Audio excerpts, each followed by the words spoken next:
Mari Bapak Ibu saudara kasih Tuhan, kita akan memperhatikan sekali lagi bagian firman Tuhan dari Injil Lukas pasal yang pertama. Saya akan bacakan di dalam ayatnya yang 43. Ayatnya yang ke-34 sampai ayatnya yang ke-38 ya. Lukas 1 ayat 34 sampai 38 saya akan baca untuk kita semuanya. Lukas pasal yang pertama ayat 34 sampai 38. Demikian firman Tuhan, kata Maria kepada malaikat itu, "Bagaimana mungkin hal itu terjadi? Karena aku belum pernah berhubungan dengan laki-laki." Jawab malaikat itu kepadanya, "Roh Kudus akan turun atasmu dan kuasa Allah yang maha tinggi akan menaungi engkau. Anak yang dilahirkan itu kudus dan akan disebut anak Allah. Lihat, Elisabet sanakmu itu, ia pun sedang mengandung seorang anak laki-laki pada hari tuanya, dan inilah bulan yang ke-6 bagi dia, yang disebut mandul itu. Sebab bagi Allah tidak ada yang mustahil." Kata Maria, "Aku ini hamba Tuhan, jadilah padaku menurut perkataanmu itu." Lalu malaikat itu meninggalkan dia. Sampai sedemikian firman Tuhan. Bapak Ibu saudara-saudara yang kasih Tuhan, kita ini manusia adalah makhluk yang unik. Makhluk yang bisa mengekspresikan, mengurai segala sesuatu apa yang kita pikirkan, apa yang kita rasakan. Sehingga memunculkan ada dua hal di dalam kehidupan kita, hal yang kita sukai dan hal yang tidak kita sukai. Saudara, hal yang kita sukai pada umumnya adalah kita itu menyukai kalau kita punya kehidupan yang terencana. Saudara ya, kita senang sekali, yang kita sukai adalah hal-hal yang pasti saudara. Saudara bisa bayangkan kalau mendadak ada orang mengajak saudara untuk ikut serta dalam sebuah acara. Saudara mungkin bisa saja ikut di saat itu, tetapi saudara mungkin sedikit menggerutu. Ini orang ngajak nggak ngomong-ngomong dulu begitu ya. Saya kan harus ikut mempersiapkan segala sesuatunya. Nah saudara kasih Tuhan, kita punya hal yang kita sukai. Kehidupan yang terencana, kehidupan yang pasti, itu yang kita inginkan di dalam keseharian kehidupan kita. Namun saudara yang kasih Tuhan, apa jadinya saudara yang kasih Tuhan jikalau apa yang kita terima kenyataannya di dalam kehidupan kita, kita itu sepertinya diinterupsi oleh kabar yang tidak terduga, oleh kabar yang tidak pernah kita harapkan di dalam kehidupan kita. Misalkan saja, akhirnya kita mendadak mendapat berita bahwa kita mendapat diagnosa yang dimana kita mengidap sebuah penyakit. Ataupun mungkin bukan hanya kita, tetapi anggota keluarga kita terdiagnosa sebuah penyakit yang membuat kita tergerus di dalamnya. Perasaan kita, pikiran kita seakan-akan tertarik ke arah sana dan membuat kita bergumul. Atau bisa jadi juga kita mendapatkan berita, ada krisis finansial. Mungkin kita punya usaha yang tampaknya maju baik-baik saja. Tapi suatu ketika ternyata apa yang kita alami itu seperti kita bermain roller coaster saudara. Kita sepertinya ada di atas, lalu tiba-tiba kita dibawa ke bawah. Dan kita berada dalam titik yang paling dasar yang dimana kita melihat usaha kita sudah habis. Atau mungkin juga ada hal yang tidak terduga, yang tidak kita harapkan. Mendadak orang yang kita kenal, orang yang kita cintai, orang yang kita kasihi, dipanggil Tuhan. Dia meninggalkan kita, seakan tanpa ada sebuah berita, tanpa sebuah persiapan. Dan dia pergi meninggalkan kita. Bapak Ibu saudara yang dikasih Tuhan, kalau kita melihat hal-hal sedemikian, kabar yang tidak terduga, kabar yang tidak kita harapkan bisa datang kepada kita. Tetapi apa jadinya saudara kasih Tuhan kalau kita melihat bahwa kabar yang tidak kita harapkan, yang tidak terduga itu adalah sebuah tugas yang agung. Sebuah tugas yang mulia. Yang menuntut engkau dan saya hidup engkau pertaruhkan di dalamnya. Dan engkau harus mengerjakannya sampai engkau mati. Bagaimana kalau itu datang kepada kita? Saudara dikasih Tuhan, ada sebuah perintah yang sebenarnya kalau saya katakan sangat radikal sekali Tuhan memberikan kepada kita. Masih ingat dalam 1 Tesalonika pasal 5 ayat 18 saudara. Ini menjadi ayat favorit semua orang karena begitu pendeknya dan berkata demikian. Mengucap syukurlah dalam segala hal saudara. Saudara, kalau kita memperhatikan, ini adalah saya katakan sebuah perintah yang sangat-sangat radikal sekali. Dan itu diberikan kepada engkau dan saya sebagai orang Kristen. Mengucap syukurlah dalam segala hal. Namun kalau kita perhatikan di dalam bagian ini saudara, seringkali kita salah kaprah, salah memahami kalimat yang ada di dalamnya. Di dalam bagian ayat firman Tuhan ini saudara, sebenarnya tidak bicara tentang kita mengucap syukur untuk segala hal. Tetapi apa? Tetapi dalam segala hal. Saudara ya, ini adalah sebuah bagian ayat yang favorit. Kita senang mendengarnya. Bahkan kita mengucapkan hal ini kepada orang-orang yang kita kasih. Ketika dia dirundung sebuah masalah. Lalu kita berkata kepada dia, mengucap syukurlah. Tetapi bagian firman Tuhan mengatakan di dalam segala hal. Bukan untuk segala hal. Nah, apa maksudnya ini semua? Nah saudara yang kasih Tuhan, jawaban atas pertanyaan ini kita akan temukan dari seorang tokoh wanita yang bernama Maria. Saudara ya, siapa Maria? Maria di dalam Injil Lukas pasal pertama ini jelas dia seorang gadis biasa yang tinggal di Nazaret. Yang tiba-tiba diinterupsi oleh malaikat Gabriel dengan kabar yang bukan hanya tidak terduga, yang tidak pernah diharapkan. Tetapi ternyata sebuah kabar yang mengubah seluruh sejarah manusia dunia ini. Karena cerita tentang dia selalu diikuti ketika kita menceritakan tentang Yesus Kristus yang hadir di dalam dunia ini. Dan kabar itu adalah bahwa dia akan mengandung anak Allah. Nah saudara, mari kita akan mempelajari bagaimana Maria di saat itu bisa mempraktekkan syukur yang sejati di tengah kabar yang tidak pernah diharapkan, yang tidak terduga, yang tidak pernah terpikirkan di dalam kehidupan dia. Kita akan belajar dari tokoh ini karena saya percaya Tuhan pilih dia dan Tuhan sudah persiapkan dia dan Tuhan jaga dia. Dia menjadi sebuah tokoh yang akan kita dalami dalam sepanjang sebulan ini. Dan pagi ini kita akan melihat bagaimana syukur yang dinaikkan oleh Maria. Yang pertama saudara, kita belajar bahwa ada syukur di tengah keraguan. Saudara ya, ketika malaikat memberitahu Maria, saudara perhatikan, sebenarnya respon Maria bukanlah sebuah penolakan.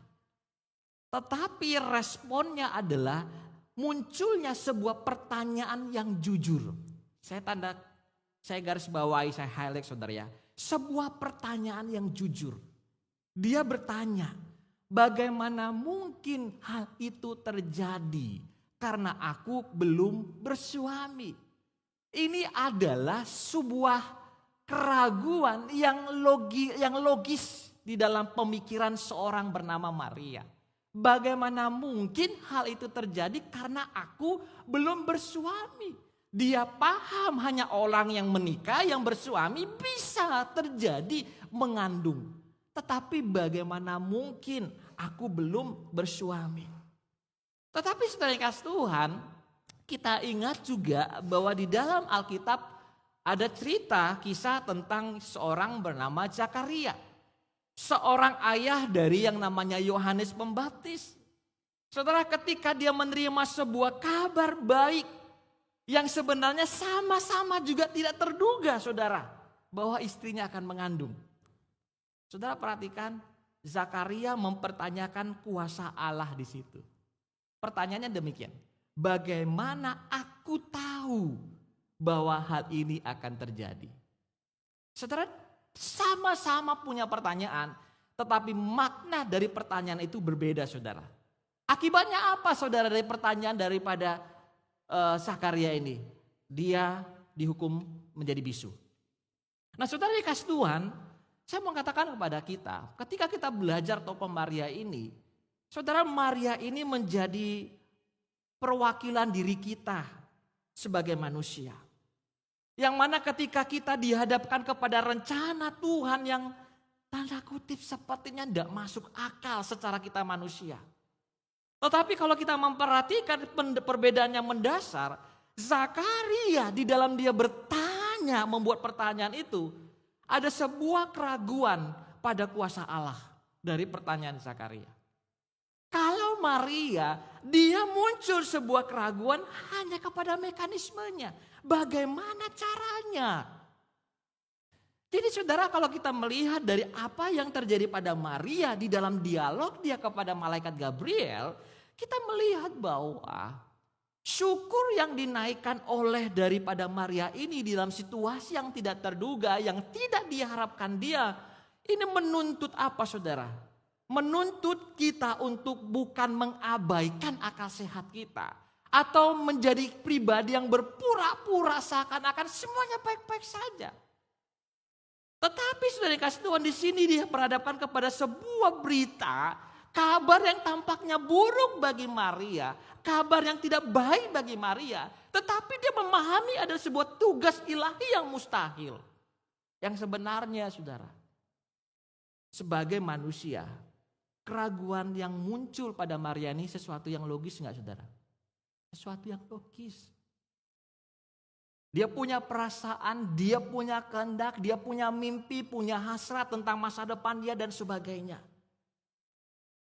Kurang lebih kan saudara yang kasih Tuhan, kalau kita menghadapi situasi seperti Maria ini, bukankah dalam kehidupan keseharian kita juga memunculkan sebuah pertanyaan yang kurang lebih mirip, kita bertanya sama Tuhan, Tuhan, bagaimana saya bisa melalui semua masalah ini? Tuhan, bagaimana Engkau akan menyediakan segala sesuatunya untuk saya bisa melewati semua persoalan ini? Jadi saudara kasih Tuhan, dari pertanyaan Maria ini kepada malaikat Gabriel, saya mengungkapkan sebuah hal yang penting tentang syukur. Syukur itu saudara harus dimulai dengan sebuah kejujuran. Bukan kepura-puraan. Sebuah kejujuran. Bagaimana sesungguhnya kita meresponi segala hal yang kita dengar, yang kita terima, itu tugas itu saudara. Bukan mengabaikan isi hati kita, perasaan kita. Ingat saudara, Allah secara utuh memberikan kita pikiran, perasaan dan kehendak. Dan itu semua menjadi sebuah tools yang baik untuk menuntun kita sebagai pribadi manusia. Untuk kita bisa meresponi dengan baik hal apapun yang terjadi di dalam kehidupan kita. Bukan hanya sesuatu yang eksternal dari sesama kita, tapi dari Allah pun demikian. Maria jujur. Dari kejujuran ini saudara, kita bisa melihat syukur itu dia bisa naikkan. Saudara, kejujuran dia ini bukan mengandung sebuah penolakan kuasa Allah, bukan. Tetapi dia mengakui bagaimana sebuah tugas ilahi yang tidak mudah ini bisa terlaksana di dalam kehidupan dia. Maria jujur tentang kebingungannya, tapi tidak berhenti sampai di sana saja. Itulah mengapa saudara kasih Tuhan, saya mau katakan kepada kita, syukur itu harus dimulai ketika kita membawa semua kebingungan kita, semua keraguan itu kepada Tuhan. Tetapi saudara, engkau dan saya harus tetap percaya kepada kuasa yang melampaui logika kita. Ini saudara, apapun itu yang tidak terduga, mungkin terdiagnosa sakit, mungkin krisis finansial, mungkin itu masalah keluarga kita. Saudara, apapun itu, kita bingung, kita ragu, kita merasa sudah semua cara saya sudah lakukan. Ini kita sampaikan kepada Tuhan. Namun kita harus tak percaya kepada kuasa Tuhan itu. Yang melampaui segala pemikiran kita. Melampaui segala hal yang kita katakan ragu dan bingung itu. Disitulah baru kita bisa menaikkan syukur. Syukur karena kita jujur. Tuhan, Engkau tahu siapa aku. Saudara yang kasih Tuhan, saya percaya di dalam interaksi kita dengan sesama saja kita senang orang yang jujur. Betul saudara ya? Betul kan? Kita gak paling suka dengan orang kita ketemu di depan kita manis-manis begitu ya. Cakep begitu ngomongnya. Tapi di belakang dia menusuk tubuh kita seperti marahnya dia kepada sepohon batang pisang. Dia tusuk. Kita paling tidak suka, betul? Kita sebagai manusia bisa mengekspresikan bahwa kejujuran itu kita menyenangkan kita. Tuhan sekalipun dia maha tahu. Dia tahu walaupun kau gak ngomong dia tahu. Tetapi sebagai pribadi yang dia selamatkan, dia kasihi. Yang dia sudah ubah hatimu dan pikiranmu. Dia pingin kita jujur. Jangan abaikan hatimu, perasaanmu, pikiranmu. Sampaikan kepada Tuhan. Mungkin kita merasa pingin kuat di depan banyak orang. Kita menahan nangis kita, sedih kita. Tetapi saudara, apapun yang kau dan saya rasakan, sampaikan jujur dengan Tuhan. Di titik itu kita akan menjumpai sebuah kekuatan baru yang memampukan kita untuk kita kuat, saudara. Yang kedua, saudara yang kasih Tuhan, apa yang kita bisa lihat dari Maria? Saudara, yang kedua adalah syukur adalah sebuah penerimaan kehendak Allah. Saudara, Maria bisa saja menolak. Saya katakan bisa. Sekali lagi, Maria bukan pribadi-pribadi yang berbeda dengan engkau dan saya. Bisa nggak dia menolak? Bisa saja. Segala sesuatu bisa dilakukan oleh manusia berdosa. Tugas ini membawa risiko sosial yang besar. Itu yang akan dia pikirkan.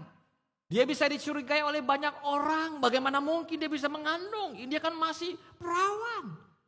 Dia akan dikucilkan. Itu muncul dalam pemikiran dia. Bahkan lebih fatal lagi bahwa dia akan menghadapi yang namanya hukuman sosial pada waktu itu. Tetapi saudara kasih Tuhan, ketika Maria mendengarkan penjelasan malaikat. Nah, menarik saudara.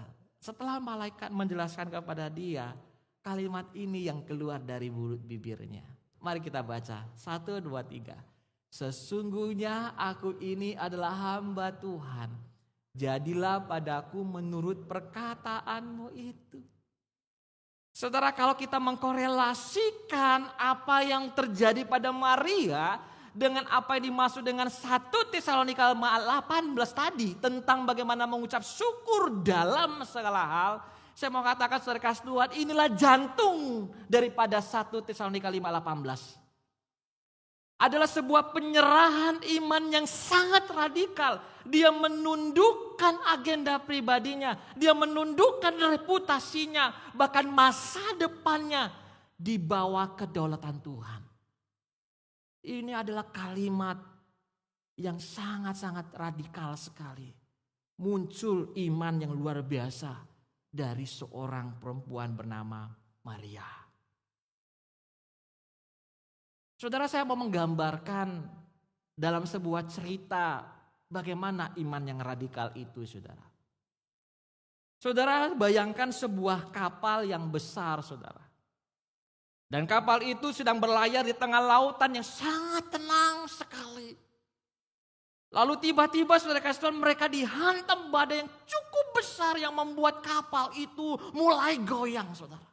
Dan semua orang yang di dalam kapal itu mereka sudah mulai panik dan melihat apakah ada kemungkinan untuk mereka hidup.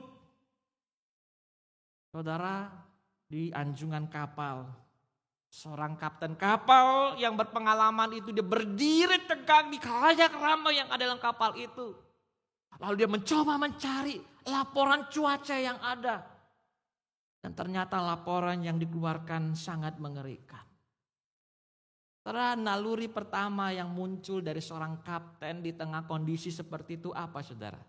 Naluri pertamanya, yaitu dia harus berbelok menghindari badai. Betul nggak, saudara? Itu adalah sebuah naluri pertamanya. Ketika dia melihat ini badai begitu besar, cuaca tidak begitu baik, naluri yang muncul dari seorang kapten itu ketika dia berdiri kala lama adalah menghindar dari badai itu, bawa kapal itu minggir ke kiri. Tapi saudara, kapten ini saudara dia teringat dengan pelatihan-pelatihan yang sudah bertahun-tahun dia terima. Bahkan dia sudah mendapatkan banyak pengetahuan mendalam tentang bagaimana struktur kapal yang dia miliki saat itu. Kapal ini sangat besar. Kalau kapal ini aku paksakan berbelok menjauhi badai. Dia tahu justru yang terjadi adalah apa? Kapal ini akan terbalik. Lalu apa yang harus dia lakukan, saudara?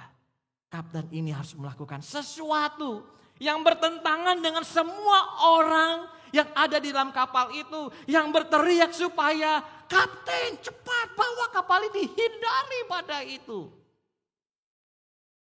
Saudara, sekali lagi saya katakan kapten sebagai orang yang nalurinya dia akan berkata seharusnya ia harus mengarahkan kapal itu jauh. Tetapi apa yang terjadi, saudara? Sang kapten ini dia bersuara, dia mengeluarkan kalimat, arahkan kapalnya lurus ke depan, masuk ke tengah ombak yang besar. Wow, saudara yang kasih Tuhan. Itu membuat semua orang berteriak.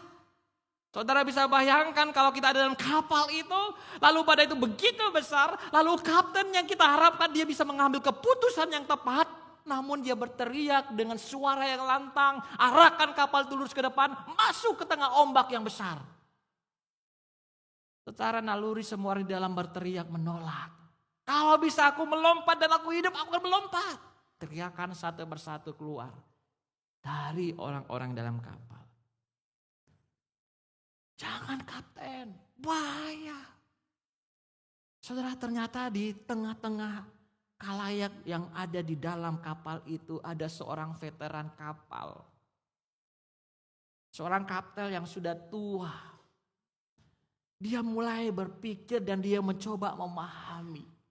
Dengan pemahaman itu dia mulai mempengaruhi satu persatu orang yang mulai khawatir dan takut itu dan berkata kepada mereka semua. Kapten, melihat apa yang tidak kita lihat, Bapak Ibu.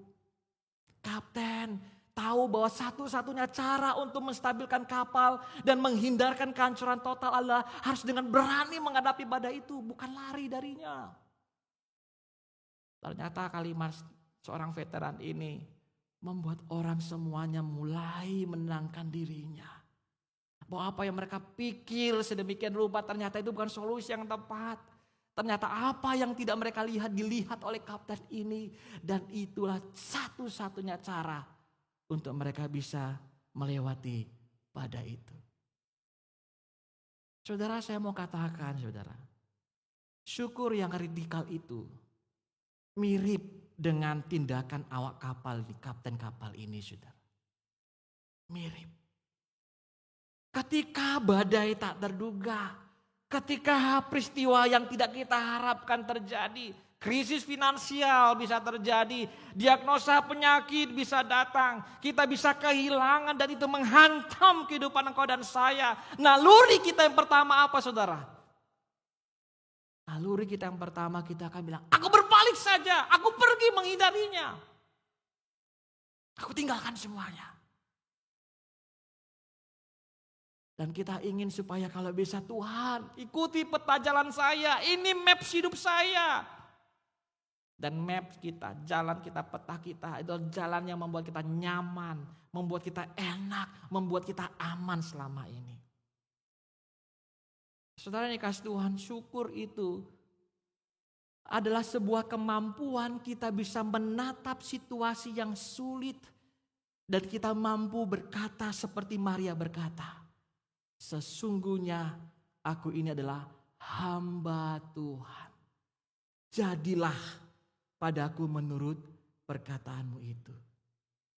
Syukur itu adalah sebuah pengakuan bahwa kapten kita yang agung yang mulia. Tuhan kita Yesus Kristus itu yang melihat gambaran besar dari awal sampai akhir kehidupan engkau dan saya. Masa depanmu, usahamu, kesehatanmu, dia tahu paling jauh. Dia punya gambaran yang sangat besar tentang engkau dan saya. Dan Tuhan punya tujuan di tengah badai itu, saudara. Saudara, saya mau mengatakan kepada kita. Kita waktu naikkan syukur, kita bersyukur bukan karena ombaknya. Tetapi kita bersyukur di tengah ombak itu. Sebab Tuhan yang memegang kendali akan membawa engkau kepada tujuan Dia yang lebih besar itu. Tuhan punya tujuan menggiring engkau dan saya, membawa engkau dan saya. Dia bukan menyeretmu, tetapi Dia memeluk engkau dan saya. Dia tuntun kita di jalan badai itu. Dan disitulah kita berjumpa dengan Allah yang Maha Kuasa dan kuasanya yang hebat itu. Saya yakin saudara, ketika itu yang terjadi maka iman yang radikal itu akan keluar. Kita akan bilang, Tuhan jadilah menurut-Mu, bukan menurut aku. Kalau aku secara manusia pengen semua baik, semua sehat, semua sukses. Tapi kalau Engkau memaksa dan menuntun kami ke badai itu, saudara, syukur engkau dan saya akan meluap seperti air yang dituangkan dalam sebuah gelas yang meluber keluar. Dan itu membuat engkau dan saya makin merasakan Tuhan itu sungguh ada di dalam hidupmu. Itulah mengapa saudara, kalau kita melihat cerita tentang Maria ini saudara, bukan sebuah badai yang ringan. Reputasinya dipertaruhkan, masa depannya dipertaruhkan, agenda pribadinya dipertaruhkan, zona nyamannya dipertaruhkan semuanya. Tapi dia tahu, dia hamba Tuhan. Anda dan saya hamba Tuhan. Dia ngomong sama kiri kanannya, saya takut dia lupa dia hamba Tuhan. Coba ngiring, kamu hamba Tuhan. Saya nggak bilang kamu pendeta, enggak. Saya nggak bilang kamu guru Injil, tidak. Bilang sama dia, kamu hamba Tuhan. Jadi label kita sama nggak? Sama nggak? Sama. Saya hamba Tuhan. Saudara hamba Tuhan. Mana yang lebih tinggi, hamba Tuhan atau pendeta? Hamba Tuhan. Karena itu sebuah hal yang diberi Tuhan langsung kepada kita, pendeta. Itu dikasih sama gereja kan. STT kasih enggak? Enggak kasih STT. STT cuman kasih apa? Gelar doang, STH, MTH, itu doang kan. Di gereja kasih apa? Jabatan guru Injil atau pendeta. Tapi kita semua punya jabatan yang sama, status yang sama apa? Hamba Tuhan. Diingatin di kiri kanannya. Kalau sudah mulai nakal dia bilang, kamu hamba Tuhan. Ya, kalau sudah mulai nakal ya, kalau lagi cantik-cantik biarin sajalah. Itu berarti gambarannya. Oke, yang ketiga saudara. Mari yang terakhir, saya percepat saudara ya. Yang ketiga, syukur itu membawa saluran pujian. Nah menarik saudara yang kasih Tuhan. Ternyata setelah Maria membuat pilihan penyerahan iman yang radikal itu saudara. Yang tidak membawa dia menjadi tenggelam dalam ketakutan ataupun kekhawatiran ataupun yang namanya keluhan. Respon yang keluar dari Maria adalah apa? Sebuah pujian yang luar biasa. Kita baca di ayat yang ke-46 ini saudara. 1, 2, 3. Jiwaku memuliakan Tuhan dan hatiku bergembira karena Allah, juru selamatku. Sebab ia telah memperhatikan kerendahan hambanya. Masih ada penggalan ayat yang lainnya. Tapi dari sini kita bisa melihat betapa luar biasanya kidung yang agung ini saudara. Ini dia mengagungkan pujian, bukan mengagungkan diri. Saudara perhatikan dengan baik. Dia mengagungkan Tuhan. Ini yang terjadi saudara. Dia tidak menceritakan tentang susah kehidupannya, kesusahan hatinya. Tidak. Dia menaikkan pujian yang luar biasa. Perhatikan fokus hidupnya apa jadinya saudara. Fokusnya adalah kepada pujian kepada Tuhan. Maria tertuju kepada kesetiaan dan belas kasihan Allah yang luar biasa, yang kekal. Yang dimana dia semakin memahami Allah yang dia percaya adalah Allah yang bertindak. Kalau Allah sudah menugaskan ini kepada dia, Maria tahu bahwa Tuhan juga sedang mengizinkan dia dalam sebuah sejarah yang ada sebagai seorang namanya Maria. Saudara yang kasih Tuhan, syukur yang tulus yang muncul itu keluar ketika ada sebuah yang namanya penerimaan diri terhadap kehendak Tuhan. Inilah yang terjadi pada Maria, saudara yang kasih Tuhan. Dan kisah ini, saudara kasih Tuhan, memberikan sebuah hal yang penting kepada kita. Ketika kita menghadapi sebuah kejadian yang tidak kita harapkan, kejadian yang tidak terduga di dalam kehidupan kita, apakah itu krisis keluarga, kegagalanmu, bisnismu, ataupun konflik pribadi dengan pribadi orang lain. Saudara dan saya hanya punya dua pilihan, saudara. Hanya ada dua pilihan.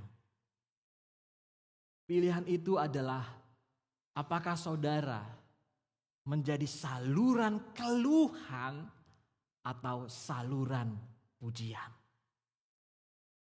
Saudara, ketika kita menjadi saluran keluhan, maka itu akan berfungsi seperti lensa yang memperbesar kehidupan kita pada saat itu. Dia hanya melihat masalah yang ada, rasa sakitmu, keputusasaanmu, ketakutanmu, kekhawatiranmu. Itu saja.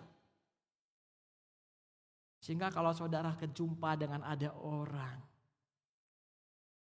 pertemuan pertama ngeluh soal anak. Pertemuan yang kedua ngeluh soal sakit. Pertemuan yang ketiga ngeluh soal uang. Pertemuan keempat ngeluh soal tetangga. Saudara, gimana kalau ketemu orang begini? Pusing kan? Ya. Ketemu dia selalu mulai keluhan, saudara. Tapi akan berbeda, saudara, kalau kita memilih saluran pujian. Saudara, artinya saluran pujian begini, saudara. Bukan meniadakan masalah, bukan. Hanya mau mengubah fokus saja, saudara. Mengubah fokus. Masalah tetap ada. Sekali lagi, jangan bohongi dirimu, jangan merasa dirimu kuat, berpura-pura di hadapan Tuhan. Kita jujur di hadapan Tuhan. Menjadi saluran pujian bukan mengabaikan masalah, tidak. Hanya sedang mengubah fokus engkau dan saya. Syukur dalam kesulitan secara aktif yang memperbesar keagungan Allah. Kebesaran Tuhan, kedaulatan Tuhan, kesetiaan Tuhan. Inilah yang terjadi sama Maria. Saudara nanti baca di rumah. Betapa indahnya pujian itu. Dia mengagungkan Tuhan, bukan dirinya. Dia mengagungkan kebesaran Tuhan, bukan masalahnya. Itu yang terjadi, saudara. Keluar dari mulut bibirnya.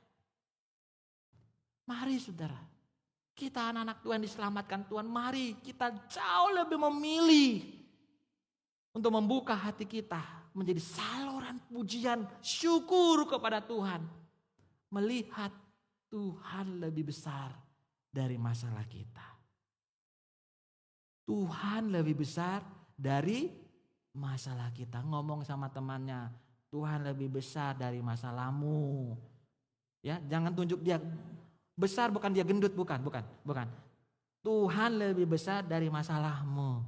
Ya, Tuhan lebih besar, saudara. Lihat, perhatikan bagaimana Maria menjadikan itu. Dia mengubah fokusnya sehingga keluar mulut pujian yang mengagungkan Tuhan. Kan kita senang ya kalau ketemu orang ya, datang ke dia, ngomongnya rohani. Ya, ngomongnya syukur. Enak enggak? Rasanya enak, saudara. Kalau kita ketemu dengan orang yang ngeluh mulu, kita jadi mikirnya negatif, betul enggak? Bisa terkontaminasi enggak? Mikirnya negatif. Ini mau apa? Ini maksudnya nih orang. Kan gitu, saudara ya. Tapi kalau pujian pengagungan, maka saya percaya saudara akan mempunyai hati, perasaan, pikiran yang utuh. Menjadi saluran berkat juga bagi orang lain. Sebagai penutup, saudara yang kasih Tuhan, saya mau mengajak kita, mari coba Jawab pertanyaan ini dalam dirimu, saudara. Apa kabar yang tidak terduga atau yang tidak kau harapkan yang sedang menginterupsi kehidupan saya saat ini? Ada enggak? Yang menginterupsi engkau dalam kehidupanmu saat ini. Apakah ada, saudara? Mungkin itu yang datang bukan malaikat lalu menyampaikan kabar kepada Anda yang gembira.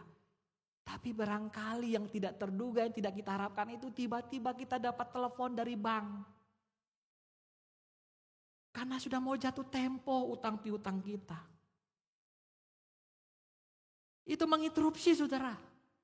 Atau tiba-tiba akhirnya kita mendapatkan hasil cek medis. Iseng-iseng mau medical check up. Ternyata begitu hasilnya buruk. Kita berhenti sejenak. Saudara, apakah ada yang menginterupsi kita? Mari kita baca kalimat ini, saudara, sebagai penutup. 1, 2, 3. Syukur adalah langkah iman yang mengubah aib menjadi lagu pujian. Dan kesulitan menjadi kehendak Allah bagi kemuliaannya. Saudara, maukah syukur yang kita naikkan sebuah langkah iman yang mengubah yang tidak baik, yang buruk itu, keluhan-keluhan yang tidak baik ini yang hanya akan merusak kita menjadi sebuah lagu pujian. Bahkan mungkin, saudara, pujianmu itu bisa menjadi pujian rohani tercipta karena dari pengalaman dan perjumpaan dan kuasa Allah yang bekerja dalam hidupmu. Biarlah di bulan ini, saudara, saya mengajak kita bersama-sama. Mari coba jawab pertanyaan ini, saudara. Apa hal yang menginterupsi kehidupanmu saat ini? Mari kita tundukkan kepala.